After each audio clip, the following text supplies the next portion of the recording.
आपने कभी सपना देखा है उस पवित्र भूमि की यात्रा का, जहां इतिहास और आस्था एक साथ जीवंत हो उठे हैं? आइए हमारे साथ चले इजराइल की पवित्र यात्रा पर, होली लैंड टूर, जहां हर कदम पर आपको मिलेगी शांति और प्रेरणा। गलील सागर के किनारे खड़े होकर महसूस करें उस पल को जहां यीशु ने अपने चमत्कार दिखाए। कफरनहूम में, जिसे यीशु को अपना शहर कहा जाता है, उनकी शिक्षाओं को जीवंत अनुभव करें। बेथलेहेम में, चर्च ऑफ नेटिविटी में उस पवित्र स्थान को देखें जहां यीशु का जन्म हुआ। शेफर्ड्स फील्ड में उन चरवाहों की कहानी को महसूस करें जिन्हें स्वर्गदूतों ने यीशु के जन्म की खबर दी। यरूशलेम के पवित्र गलियों में वाया दोलोरोसा पर चले जहां यीशु ने क्रूस का बोझ उठाया। गार्डन टोम में शांति और चिंतन के क्षणों का अनुभव करें। माउंट ऑफ ऑलिव से यरूशलेम के स्वर्णीय दृश्यों को देखें जहां यीशु स्वर्ग गए। इजराइल सिर्फ आध्यात्मिक नहीं बल्कि जीवंत संस्कृति का गढ़ है। स्थानीय व्यंजनों का स्वाद ले और मृत सागर में तैरने का अनोखा अनुभव करें। हमारे विशेष होली लैंड टूर पैकेज में शामिल है लग्जरी होटल, स्वादिष्ट भोजन और अनुभवी हिंदी भाषी गाइड हर कदम पर आपके साथ है ताकि आपकी यात्रा आरामदायक और यादगार हो।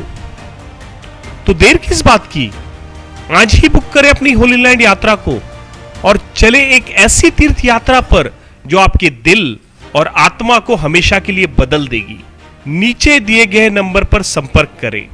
आपण पाहत आहात जीसस इंडिया टीव्ही, चॅनल जे देवाकडून आहे, चॅनल जे स्वार्थ गाजवतं, चॅनल जे लोकांचे जीवन परिवर्तन करतं। पाहत रहा, लाईक करा, शेअर करा आणि सबस्क्राईब करा। या सेवा कार्याला अजून वाढवण्यासाठी तुम्ही हातभार लावू शकता व आम्हाला तुमची आर्थिक मदत करू शकता। ऑनलाईन पेमेंटसाठी खाली दिलेल्या QR कोडला स्कॅन करून आपलं दान देऊ शकता।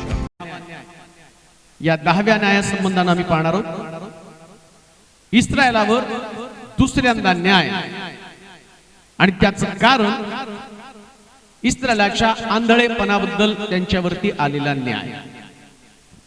जे 9 न्याय आम्ही पाहिले आणि प्रत्येक न्यायामागे देवाचं कारण होतं।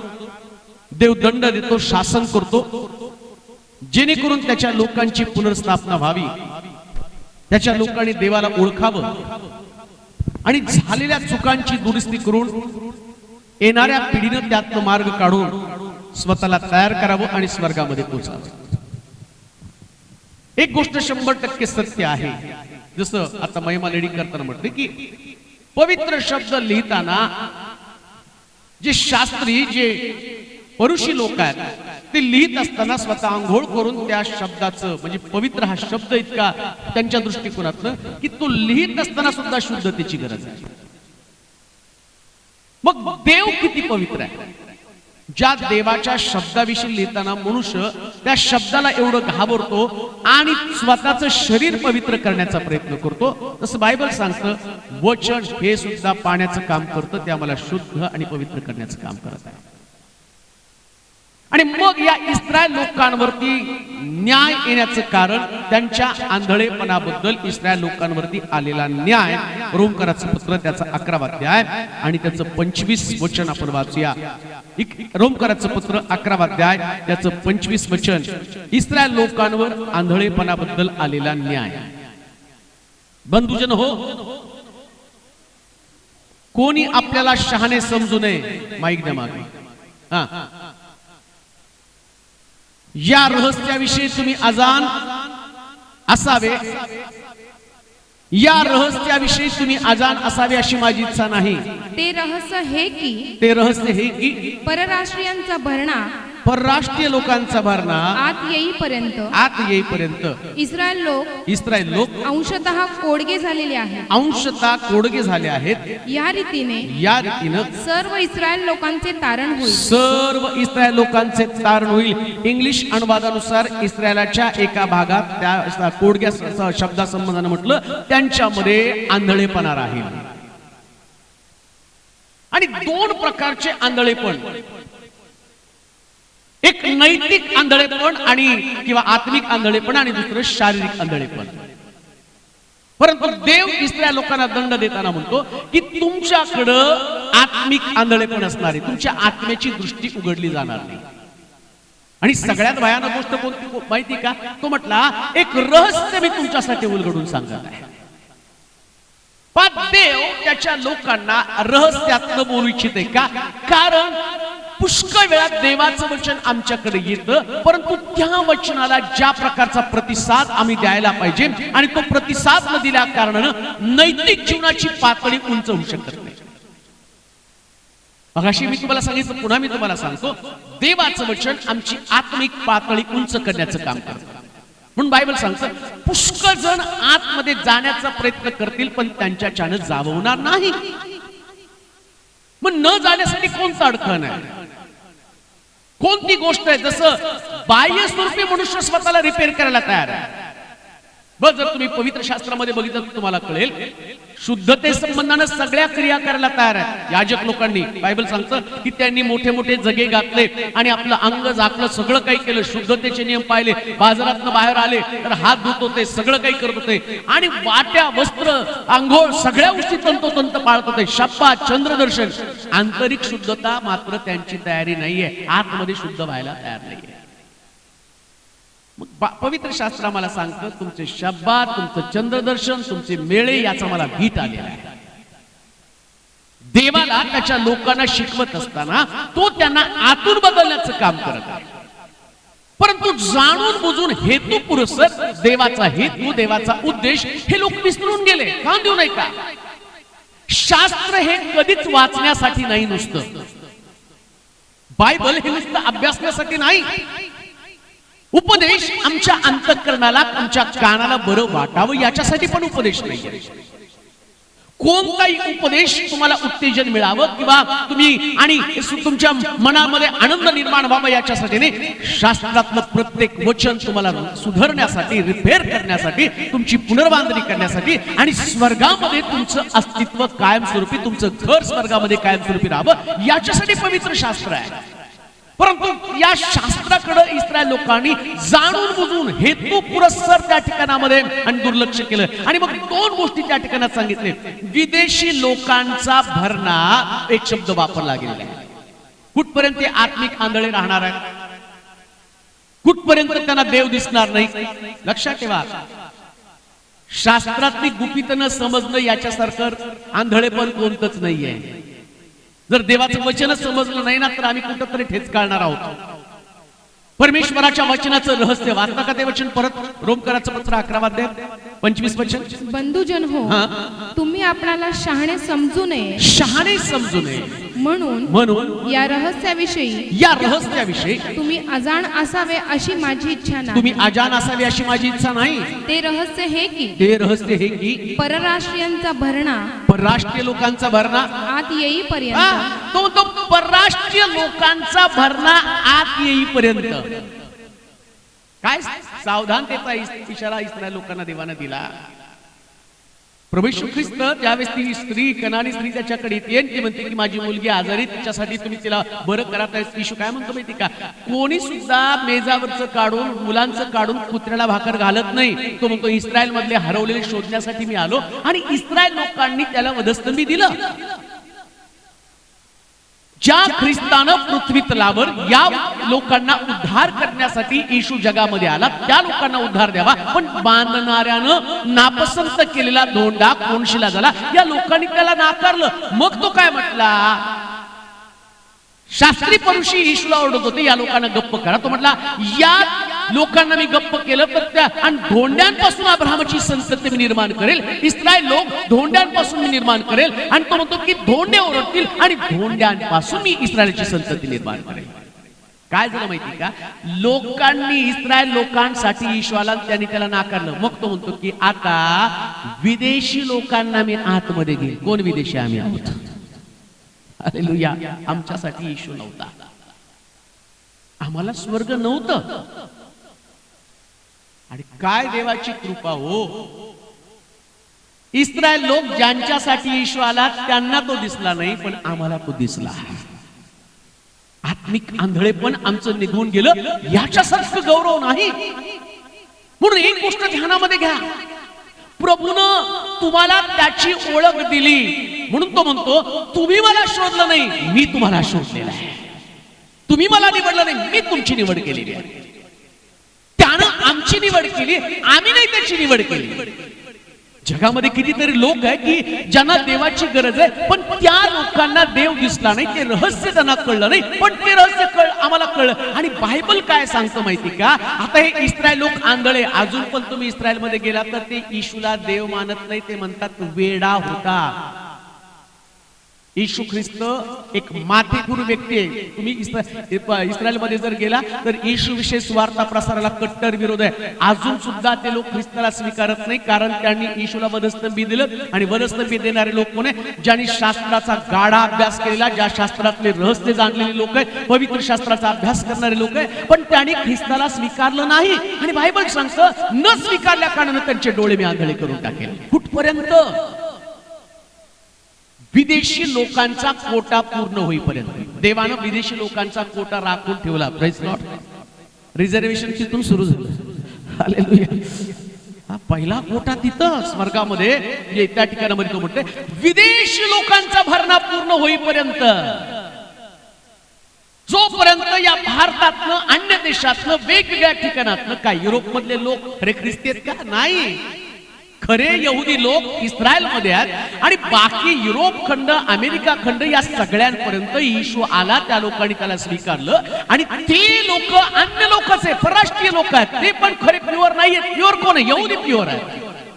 बायबल सांगतं मी तुम्हाला तोपर्यंत आंधळ करल, तुमच्या डोळ्यासमोर लोकांचं तारण होईल, लोक स्वर्गाच्या राज्यामध्ये पोहोचतील, पण तुमच्या दृष्टीला ते पडणार नाही. का? कारण तुम्ही हेतू पुरस्सर देवाच्या वचनाकडे दुर्लक्ष केले. एक वचन वाचूया. 2 विदेशी लोकांसंबंधानं 2 भविष्यवाण्या करण्यात आलेल्या आहेत, त्या आपण वाचूया. लुकाचं शुभवर्तमान 21वा अध्याय आणि त्याचं 24 वचन. लुकाचं शुभवर्तमान 21वा अध्याय 24 वचन. लूक शुभवर्तमान 21वा अध्याय 24 वचन. ते तलवारीच्या धारेने पडतील, त्यास बंदिवान करून सर्व राष्ट्रांमध्ये नेतील आणि परराष्ट्रीयांची सद्दी संपेल तोपर्यंत परराष्ट्रीय यरुशलेमेत पायाखाली तुडतील. दोन गोष्टीची भविष्यवाणी करण्यात आली. आणि त्यातली कोणती गोष्ट? पहिली गोष्ट सांगितली विदेशांचा काळ, म्हणजे हे लोक, विदेशी लोक इस्रायल मध्ये जाण्याचा काळ. कान देऊ नाही का? परराष्ट्रीय लोक या राज्यामध्ये किंवा इस्रायल मध्ये जाण्याचा एक काळ आहे. आणि दुसरं स्वर्गाच्या राज्यामध्ये विदेशी लोकांनी पाय ठेवण्याचा काळ. अशी 2 कालखंड पवित्र शास्त्रात सांगितलेले आहे. येते का लक्षात तुम्हाला? विदेशी लोकांनी त्या इस्रायल वरती जायचं आणि त्या राष्ट्रावरती स्वारी करायची, त्या लोकांना अंकित करून घ्यायचं. याला म्हटलं परदेशांनी त्याच्यामध्ये प्रवेश करणं, त्याला अंकित करणं. ही एक भविष्यवाणी. आणि दुसरी भविष्यवाणी कोणती? तो परराष्ट्रीय लोकांचा भरणा. विदेशी लोकांनी तिथं पाय देणं, त्या इस्रायल लोकांना शासन करणं, दंड करणं, गुलाम करणं, त्यांच्यावरती सत्ता काबीज करणं, या लोकांना गुलाम म्हणून नेणं. आणि या प्रकारे विदेशी लोक तिथं इस्रायल मध्ये प्रवेश केला. आणि त्याची सुरुवात कुठं झाली माहिती का? विदेशी लोक भविष्यवाणी ज्या परमेश्वर त्या ठिकाणाला बोलला ना, त्याची सुरुवात 2 राजे 25वा अध्याय 21 वचन वाचूया. 2 राजे 25वा अध्याय त्याचं 21 वचन. प्रत्येक विदेशी लोक यरुशलेमेला पायाखाली तुडवतील. विदेशांचा काळ पूर्ण होईल पर्यंत विदेशी लोक यरुशलेमेला पायाखाली तुडवतील असं भविष्यवाणी करण्यात आलेले. 2 राजे 25वा अध्याय 21 वचन. 21 बाबेलच्या राजानं त्यास हमात देशातील रिबला येथे मार देऊन ठार केले. या प्रकारे यहुदी लोकांस त्यांच्या देशातून कैद करून नेले. त्यांच्या देशात इथून सुरुवात झाली. कधी? पहिल्यांदा तो राजा त्यानं तिथं प्रवेश केला आणि यहुदी लोकांना कैद केलं. हा विदेशांचा इस्रायल मध्ये प्रवेश करण्याचा कालखंड. कधी पाय त्या भूमीमध्ये पाय ठेवला? या लोकांनी देवाच्या विरोधामध्ये बंड केलं. कान देऊ नये का? देव तोपर्यंत त्याच्या लोकांबरोबर चालतो जोपर्यंत ते त्याच्या वचनावर चालत राहतात. कान देऊ नये का? असं नाही की यहुद्यांवर त्याचं एवढं प्रेम आहे त्यानं यहुदी लोकांसाठी, इस्रायल लोकांसाठी आपल्या एकुलत्या एका पुत्राला जगामध्ये पाठवलं, त्यांच्यासाठी तो वधस्तंभावरती मारला गेला. पण बायबल सांगतं ज्या देवाचे लोक त्याच्या वचनापासून फारकर घेतात, त्याच्या इच्छेप्रमाणे चालतात ना, मग देव त्या लोकांना दंड देण्यासाठी काय करतो, पहिल्यांदा शत्रूच्या स्वाधीन करून टाकतो. जा शत्रूच्या स्वाधीन. आणि एकदा का शत्रूच्या स्वाधीन देवाने त्याच्या लोकांना केलं ना, बायबल सांगतं या राजानं यहुदी लोकांना गुलाम करण्याचं कालखंड सुरू झालेला आहे. म्हणजे विदेशी लोकांनी आतमध्ये यायला सुरुवात झाली पहिल्यांदा. या दुसरे राजाच्या पुस्तकामध्ये 25व्या अध्यायाच्या 21 वचनामध्ये आम्ही पाहतो, तिथून सुरुवात झाली. मग याचा अंत कधी होणार आहे? कधी, कुठपर्यंत हे लोक, विदेशी लोक इस्रायलवरती राज्य करणारे, कुठपर्यंत हे लोक त्या देशामध्ये प्रवेश करणारे? अजून पण इस्रायलमध्ये अशांतता आहे, अजूनही त्यांना भीती आहे. मग कुठपर्यंत हो? याचा अंत कधी होणार माहिती का? हार्मोगिदोनची शेवटची लढाई, तिथं त्याचा अंत आहे. विदेशी लोकांचं शेवटचं त्या ठिकाणामध्ये असणारं युद्ध, हार्मोगिदोनची लढाई. आणि त्यानंतर सगळं विदेशी लोकांचं आणि त्यांच्या देशावर स्वारी करणं बंद होऊन जाणार. पण तोपर्यंत यांना या प्रकारच्या प्रश्नाला तोंड द्यावं लागेल. शेवटचं युद्ध हार्मोगिदोनचं युद्ध, शेवटचं युद्ध. आणि ते युद्ध तुंबळ असणार आहे. या युद्धाची ना कोणी गणती करू शकत नाही. इतिहासात अजूनपर्यंत असं लढलं गेलं नाही. जगाच्या इतिहासामध्ये कोणी पाहिलं नाही, जगाच्या इतिहासात कोणी अनुभवलं नाही. इतकं भयानक प्रकारचं युद्ध. आणि ते युद्ध इतकं तुंबळ असणार आहे. याचं कारण काय होतं? त्याला दोन कारण आहेत. शास्त्रात इतकं सुंदर लिहिलं ना, तो म्हणतो की तो काही काळ दूर लढतो आणि परत मोठ्या करुणेने जवळ पण करतो. मी कधी कधी या गोष्टी वाचताना मला असं वाटतं, शेवटचं युद्ध सगळं प्रगटीकरणाच्या पुस्तकाचा अभ्यास करणारे लोक त्या युद्धासंबंधाने एवढं सुंदर सांगतात की ते युद्ध म्हणजे भयानक युद्ध असणार आहे. आणि त्या युद्धानंतर जगामध्ये शांती येणार आहे. म्हणजे देवानं त्याच्या शत्रूच्या हाती या लोकांना सोपवलं, इस्रायल लोकांना.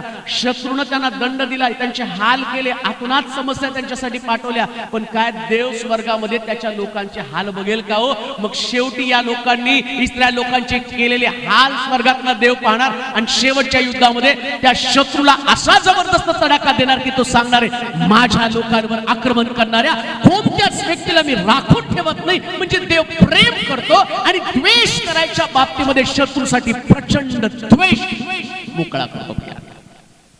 पण सगळ्यात महत्वाची गोष्ट, दुसरा जो कालखंड आणि त्या दुसऱ्या कालखंडासंबंधानं म्हटलं, पहिला कालखंड शत्रूनं इस्रायल राष्ट्रामध्ये प्रवेश करणं, विदेशानं प्रवेश करणं इस्रायलमध्ये, हा म्हणजे गुलामगिरीसाठी. आणि दुसरा कालखंड इस्रायलमध्ये प्रवेश करणं म्हणजे विदेशी लोक ज्यांना ख्रिस्त माहित नव्हता त्यांना ख्रिस्ताची ओळख पटणं, हेही इस्रायल राष्ट्रावरती आक्रमण आहे. देवाच्या राज्यासाठी निवडलेले लोक, देवाच्या राज्याची मालकी यांची, यहुदी लोकांना देवानं त्याच्या राज्यासाठी तयार केलेले लोक आहेत. बाकीच्यांना प्रवेश नाही. पण तरी सुद्धा जसं ती बाई म्हणते, कुत्रा सुद्धा मेजावरचं पडलेलं खातो. त्यास तो म्हणतो, बाई असला विश्वास मला इस्रायल मध्ये सापडला नाही. धन्य लोक आहोत आम्ही, फक्त विश्वासानं ख्रिस्ती झालेले लोक आहोत. धर्म नाही बदलला. आम्ही भारतीय आहोत, हिंदुस्थान मधले आम्ही हिंदुस्थानी आहोत. हालेलुया. ख्रिस्ती हा अनुभव, हा विश्वास आहे. तो विश्वास आम्ही स्वीकारला.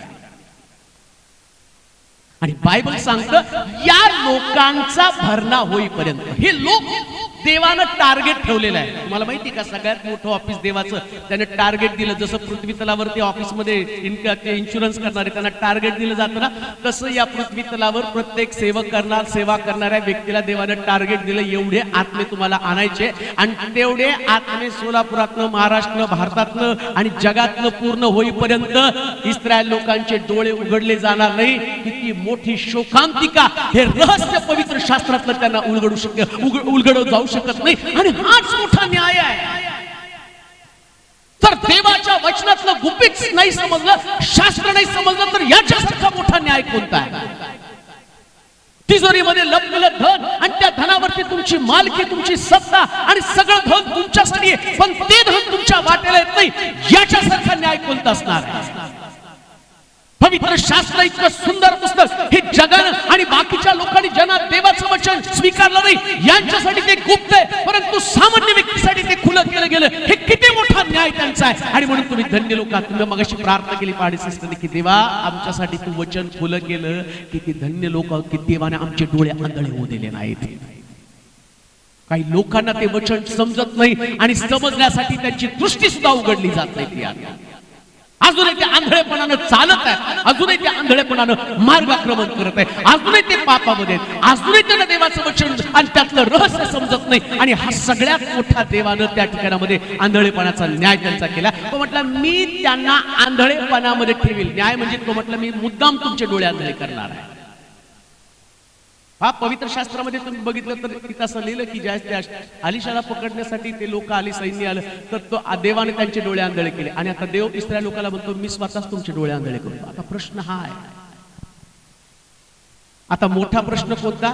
देवानं आंधळेपणाचा न्याय इस्रायलवर का पाठवला? ध्यान दिलं का? जसा इस्रायल लोकांना आंधळेपणा आला ना, असं नाही की आता इस्रायलला आंधळेपणा आला मग आम्ही वाचलो. जो न्याय इस्रायल लोकांचा तो आमचा पण होणार आहे. आम्हाला पण देव आंधळ करणार, आम्हाला पण तारण दिसणार नाही, आम्हाला पण स्वर्ग राज्य दिसणार.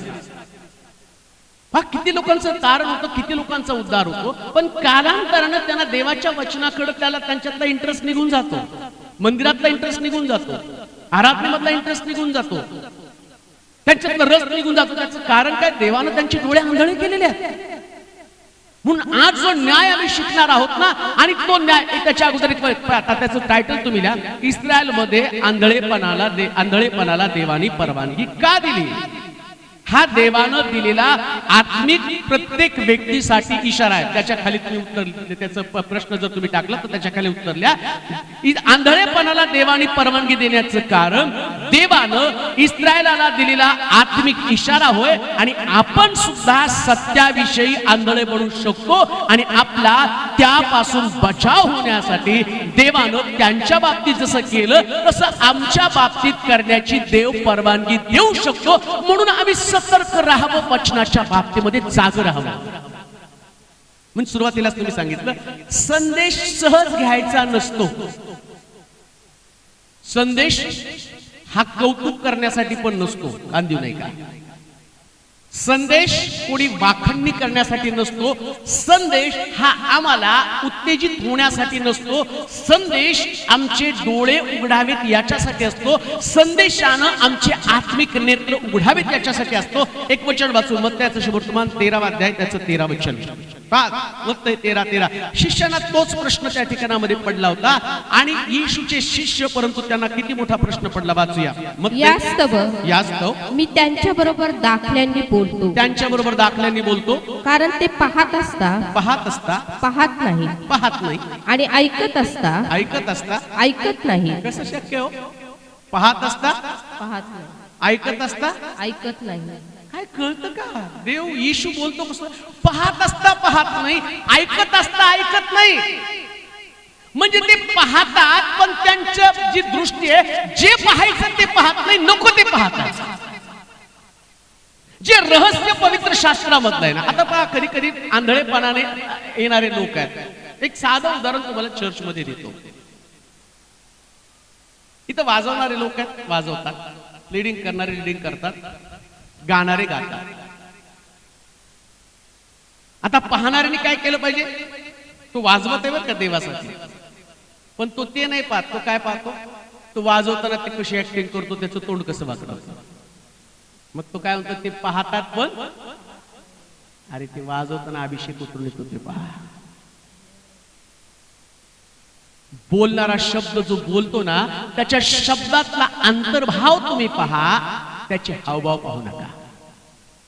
लक्षात ठेवा, साध्या साध्या गोष्टी देव आमच्या बाबतीमध्ये इतकं जागरूकतेने आम्हाला सतर्क करण्याचं काम करत आहे. तो आमच्या बुद्धीवरचा गंज काढण्याचं काम करत आहे. आणि एकदा का आमची सवय बदलली ना, तिथून पुढे तो आंधळेपणा नको होतो की तुमच्यावरती आंधळेपणा येणार आहे का? कारण तुम्हाला काय पाहायचंय हे तुम्ही पाहू शकत नाही आणि म्हणून तुम्ही पाहता पण तुम्हाला पाहता येत नाही. त्याच्या मागचं देवाचं गांभीर्य किंवा अभिषेक, त्याचं सामर्थ्य. काही लोक वर्शिप एन्जॉय करू शकतात, काही लोकांसाठी वर्शिप अडखण सुद्धा होतं. का? कारण पाहायचं ते पाहत नाहीत प्रिया. पण काही लोक वर्शिप मध्ये जर तुम्ही बघितलं ना तर त्यांचं चित्त ताऱ्यावर नसतं. तो त्यांच्यावरती आलेला आंधळेपणाचा न्याय आहे. कान देऊ नाही का? जर तुम्हाला वर्शिप एन्जॉय करता येत नसेल ना, समजायचं मला देव जे पाहायला सांगतो ते मला पाहता येत नाही. हे शिक्षण गल्ली बोळात जाऊन प्रत्येक मंडळांमध्ये तुम्ही जाऊन द्या, कारण ती काळाची गरज आहे. लोकांना या आंधळेपणातून मला मोकळं करायचं. ते पाहतात पण त्यांना पाहता येत नाही, ते ऐकतात पण त्यांना ऐकता येत नाही. ते ऐकतात पण मग तुम्ही त्यांना कानाचा आंधळेपणा देणार आहे. ऐकलेले शब्द त्यांनी ऐकू नये, मग काय ऐकावं त्यांनी?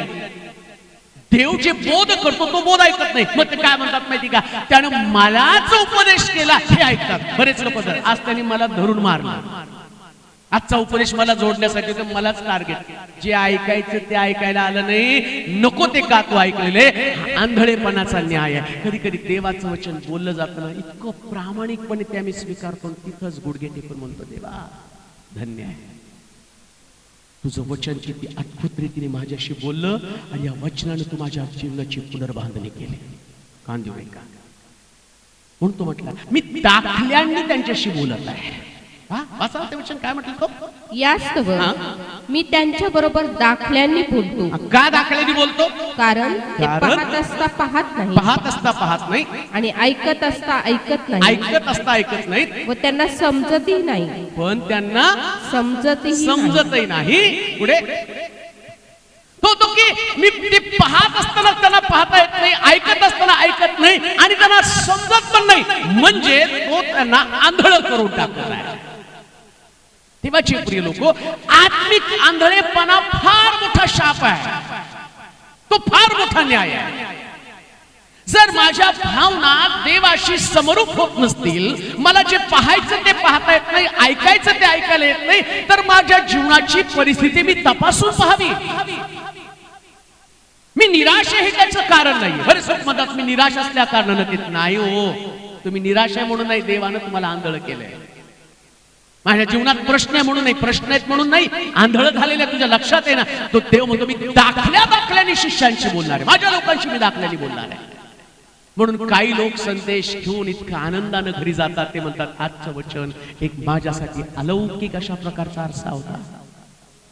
आजचं वचन माझ्या जीवनामध्ये एक वेगळ्या प्रकारची कलाटणी देणारा क्षण ठरलेला. आजच्या वचनाच्या द्वारे देवानं माझं स्वतःचं जीवन मला दाखवलेलं आहे. आणि इतकं सुंदर जीवन असताना जर ते आमच्यामध्ये नसेल, लक्षात ठेवा, देवाच्या वचनाच्या बाबतीमध्ये तो म्हणतो जर जे पाहतात ते पाहता येत नसेल, का आत्मिक आंधळेपणा येतो? जे पाहायचं ते पाहता येत नाही, आत्मिक आंधळेपणा येणार.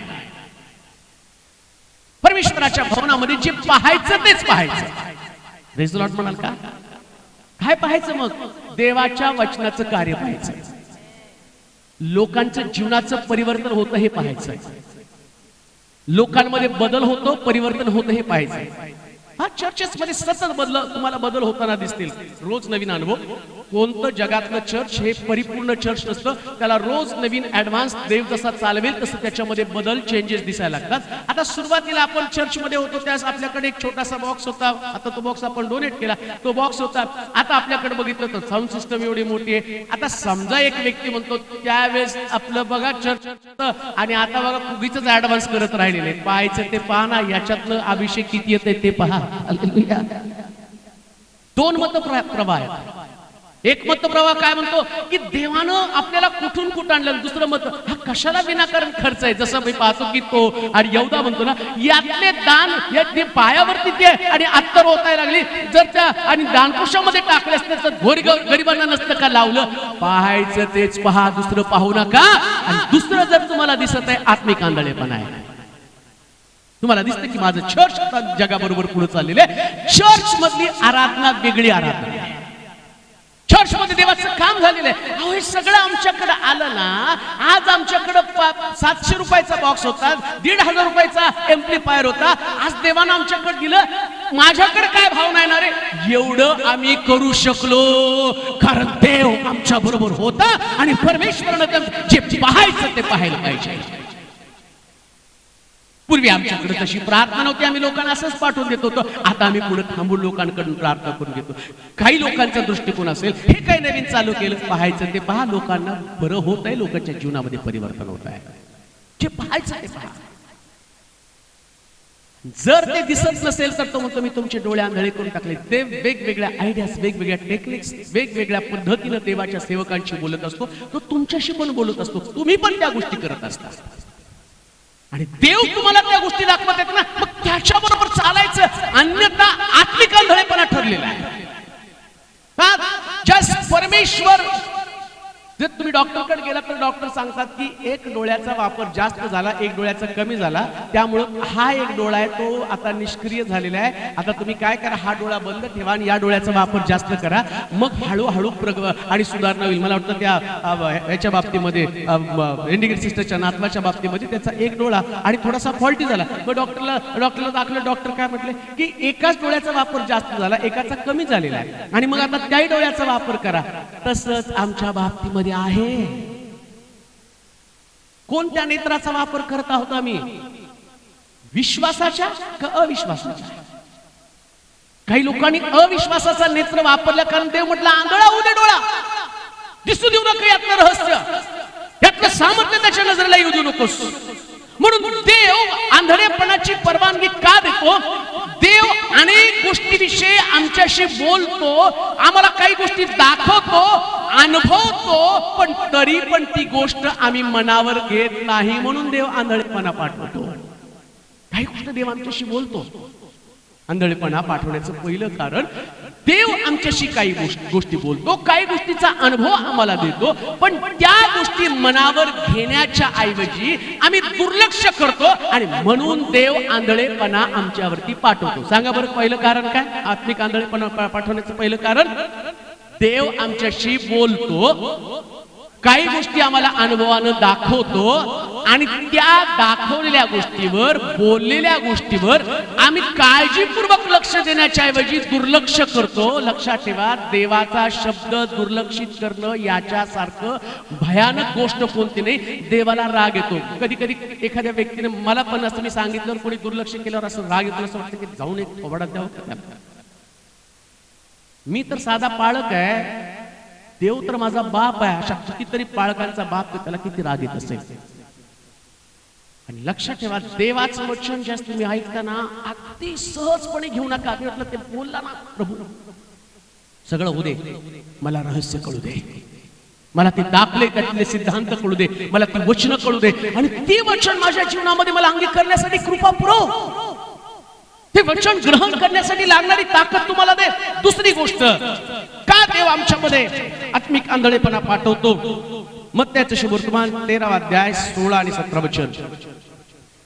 पण धन्य तुमचे डोळे, धन्य तुमचे डोळे, कारण ते पाहत आहेत, कारण ते पाहत आहेत, आणि तुमचे कान, आणि कान, कारण ते ऐकत आहेत. ते ऐकत आहेत. मी तुम्हाला खचित सांगतो की, मी तुम्हाला खचित सांगतो की तुम्ही जे पाहत आहात, तुम्ही जे पाहत आहात ते पाहावयास, ते पाहावयास पुष्कळ संदेश दे, पुष्कळ संदेश दे, व नीतिमान जन, नीतिमान जग उत्कंठित होते, उत्कंठित होत, तरी त्यांना पाहण्यास मिळाले नाही, त्यांना पाहण्यास मिळाले नाही. आणि तुम्ही जे ऐकता, आणि तुम्ही जे ऐकता ते ऐकावयास ते उत्कंठित होते, तरी त्यांना ऐकण्यास मिळाले नाही. किती धन्य लोक, किती आशीर्वादित लोक आहोत.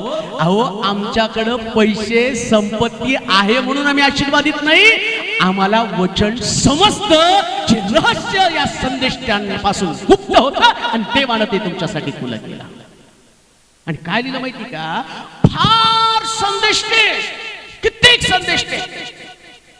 एवढंच नव्हे तर कित्येक धार्मिक लोक, नीट आहे का, धार्मिक लोक, ज्या धार्मिक लोकांसंबंधानं पवित्र शास्त्रामध्ये सांगितलं, काटेकोरपणे वचनाचं पालन करणारे लोक.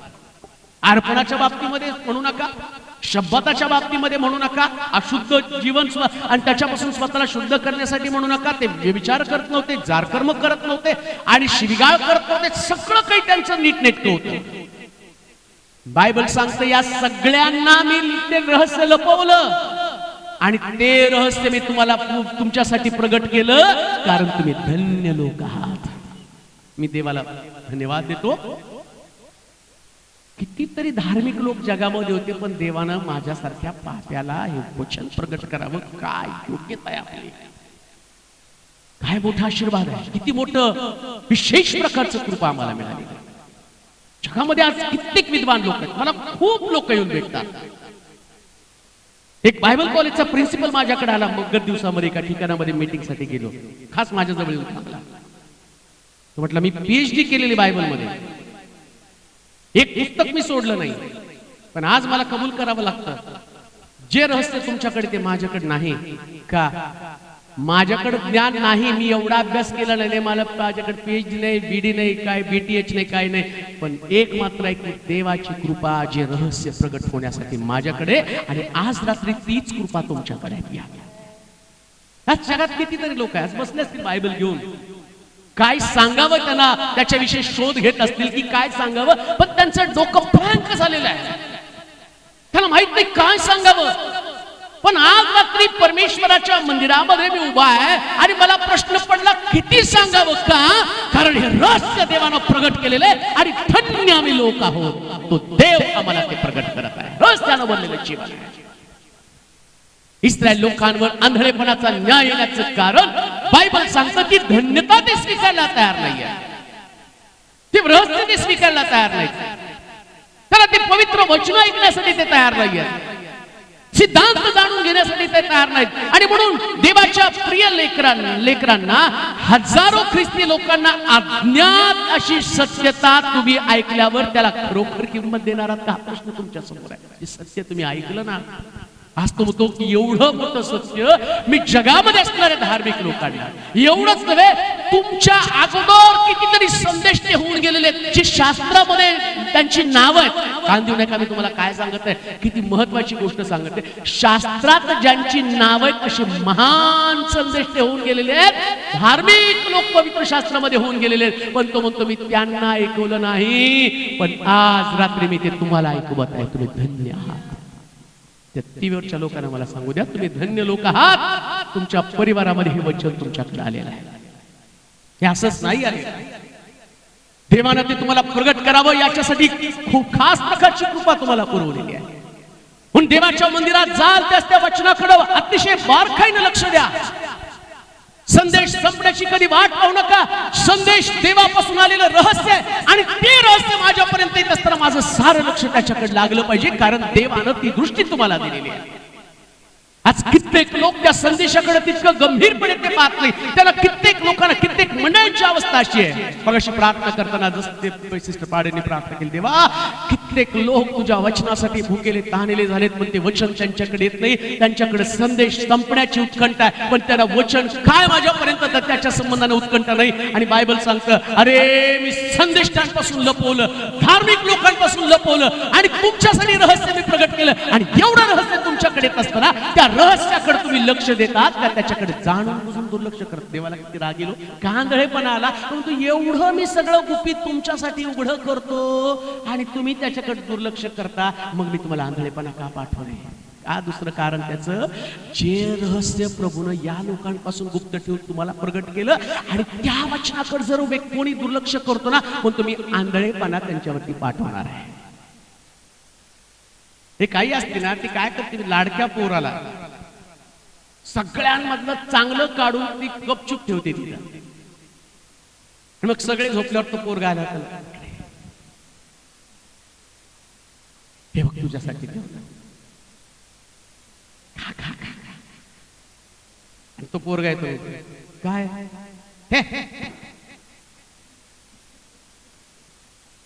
त्या आईच्या मनाची कल्पना करा. देव त्याच पद्धतीने तुमच्याकडे पाहत आहे, सगळ्यांपासून काढून तुम्हाला ठेवलं. हालेलुया.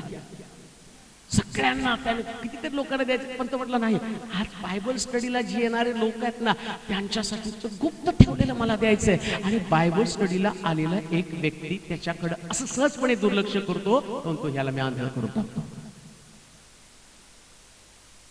तुमच्या चेहऱ्यावर जे दिसतं ना याचा अर्थ तुमचे डोळे प्रभूने उघडलेले आहेत. मला ते वचन समजतं, तुम्ही त्याच्यामध्ये इंटरेस्ट घेतात. आणि तो इंटरेस्ट का निर्माण होतो?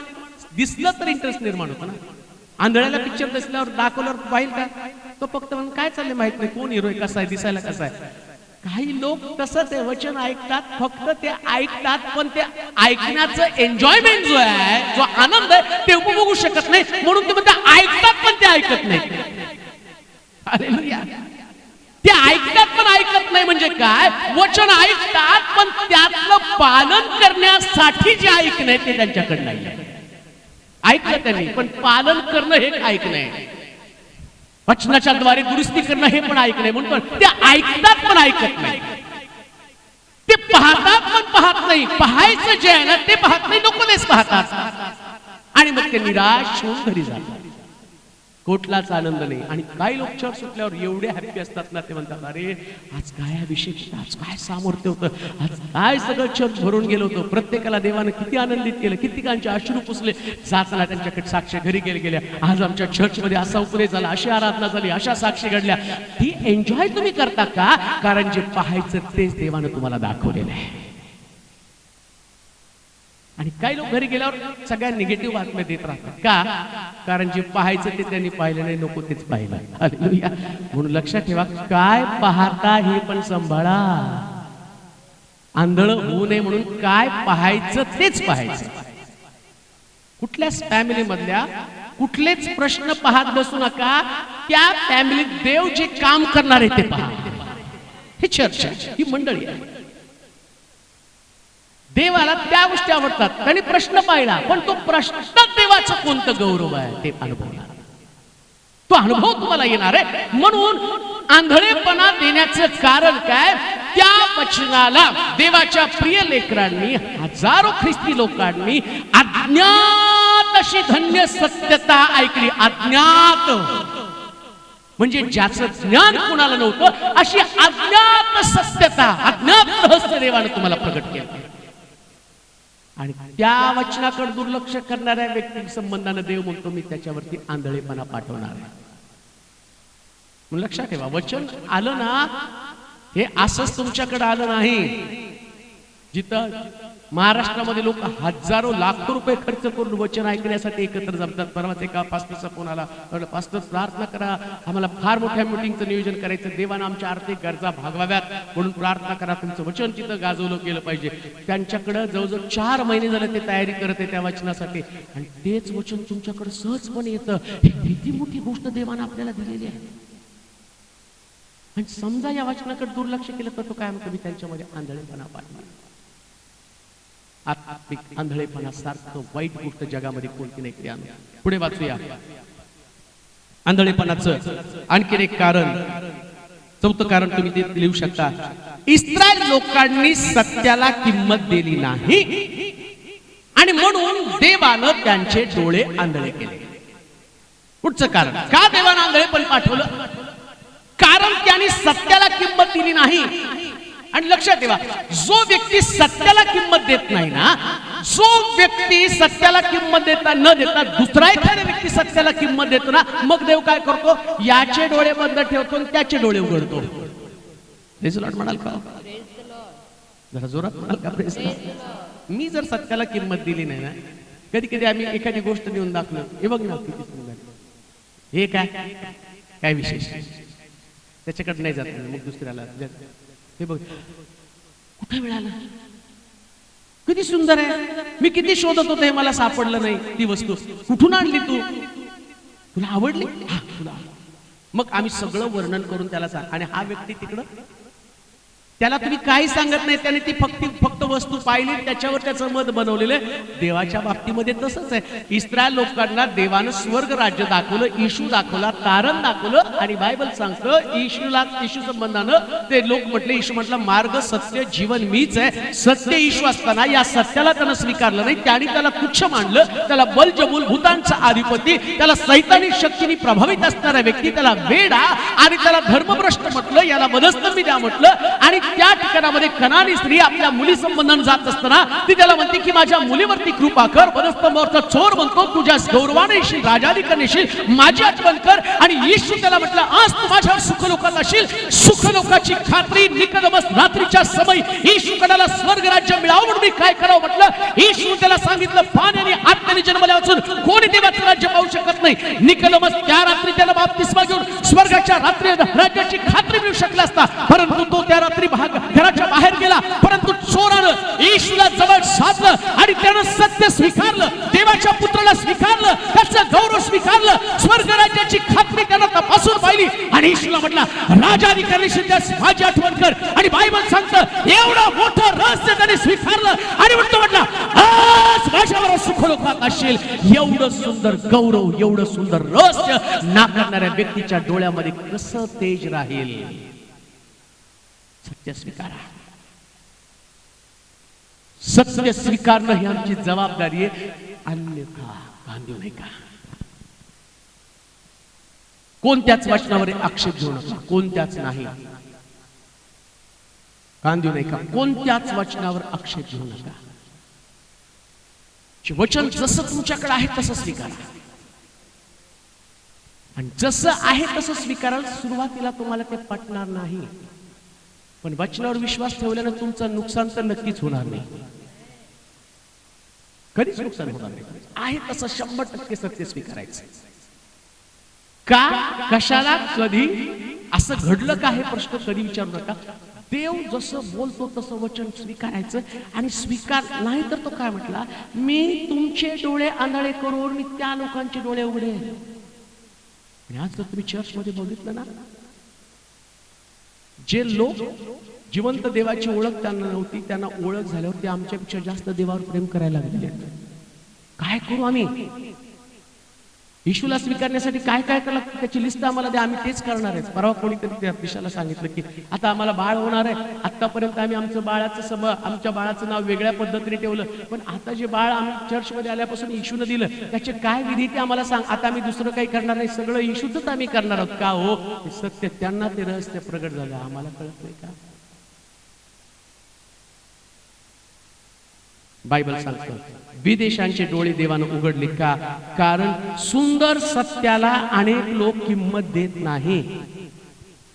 नाही का? त्याचा मुद्दा तुम्ही लिहा. सुंदर सत्याला किंमत न देता जे लोक सुंदर सत्याला किंमत देतात देव त्यांचे डोळे उघडणार. सत्याला सुंदर म्हणा, आमेन म्हणाल का? सत्याला कधी कुरूप ठरवू नका. बरेच लोक म्हणतात ते कसं काय शक्य आहे, हे उगाच जास्तीचं सांगतात, असं एवढं कोण धार्मिक होईल का? अहो ते सत्य सुंदर आहे, ते स्वीकारावंच लागतं. सुंदर सत्याला किंमत न देता तुम्ही जर जे लोक त्या सत्याला किंमत देतात तर देवाचं वचन आपल्याला सांगितलं तेव्हा ते ग्रहण करण्यासाठी आपणही जिज्ञासू असायला पाहिजे. जिज्ञासा जागी झाली पाहिजे, उत्सुकता निर्माण व्हायला पाहिजे. काय प्रभू, कोणती गोष्ट आहे, कशा पद्धतीने मी पालन करावं. म्हणून लक्षात ठेवा,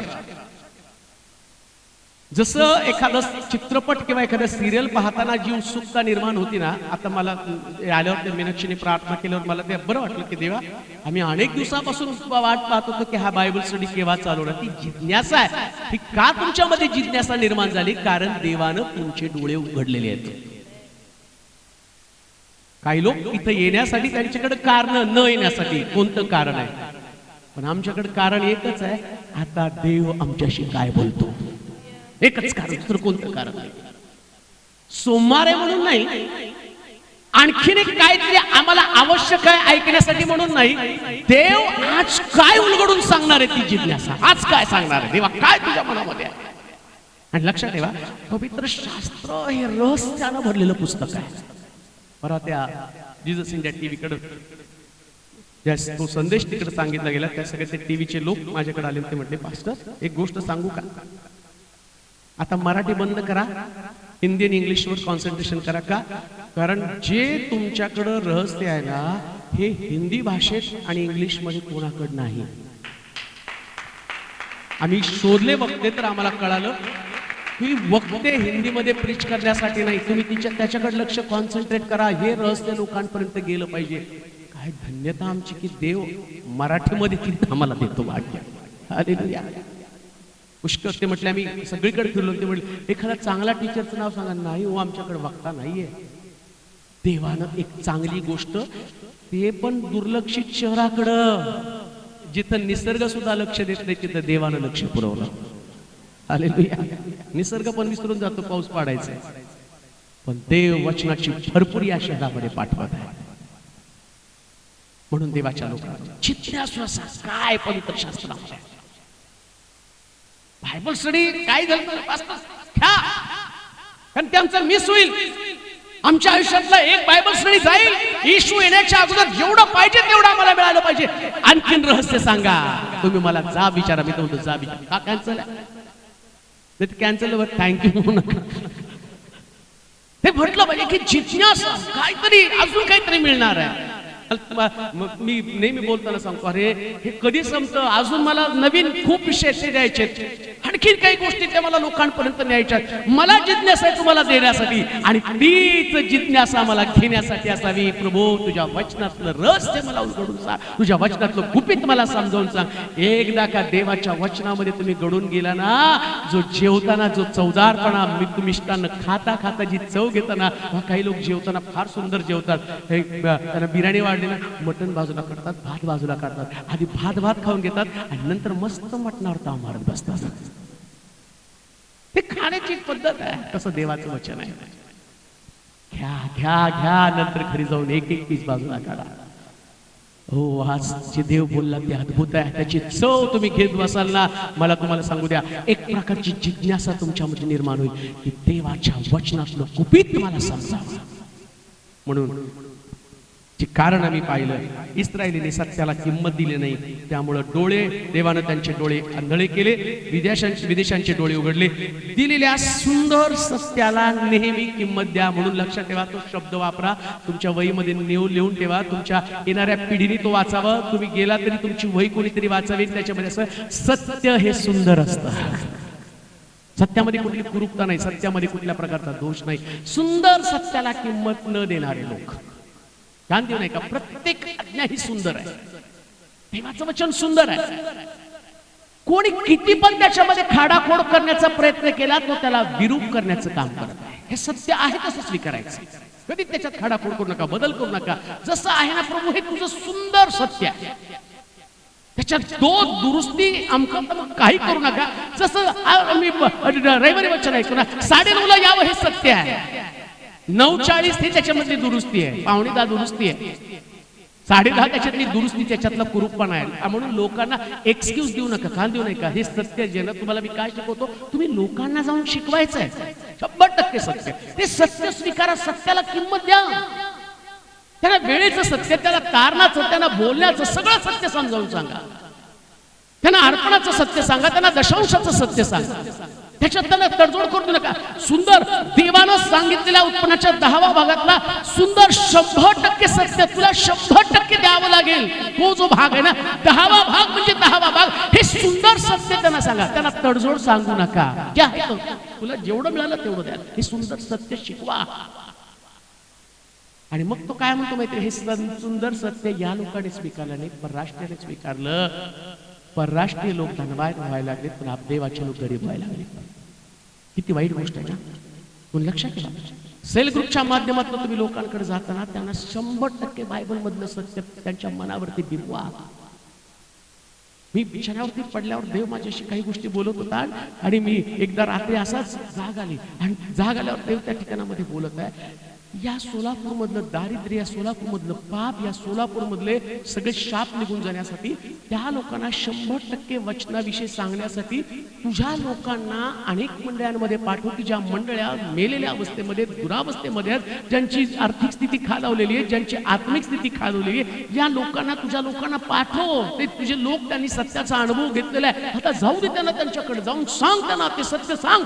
घराघरामध्ये जाऊन ते सत्य सांग. पहा मी कसं महाराष्ट्र बदलून टाकतो, देश बदलून टाकतो. देवाच्या लोकांना परमेश्वराचं वचन आज एक ओझं घेऊन आम्हाला लोकांपर्यंत जायचंय. कशासाठी? आंधळेपणा निघून जावा. त्याला रहस्य लोकांना माहित नाही. ज्या परिवारात तुम्ही जाल त्या परिवारातल्या लोकांना सुंदर सत्य सांगण्याची जबाबदारी तुमची. रहस्य त्यांना सांग, तडजोड करू नका. असू द्या गरीब, सत्य सांगा त्यांना. कुठल्याच वचनाच्या बाबतीमध्ये तडजोड करू देऊ नका. प्रत्येक वचन, वेळ नाही म्हणून त्यांना म्हणू नका तुम्ही अकराला या, नाही, सुंदर सत्य सांगा.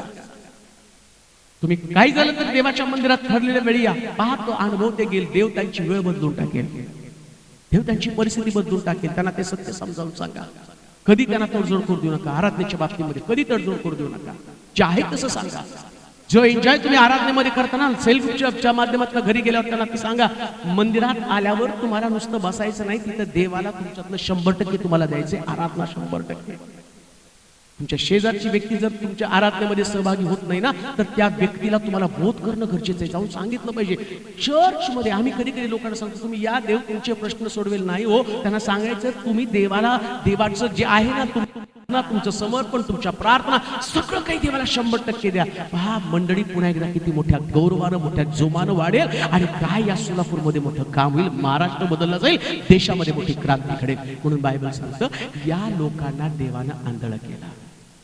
धन्य लोक आम्ही आहोत की देवानं त्याचं रहस्य आज रात्री आम्हाला उलगडून सांगितलेलं आहे. देव करो पुढच्या गोष्टी तुम्हाला समजावून सांगण्यासाठी पवित्र आत्मा तुमचं सहाय्य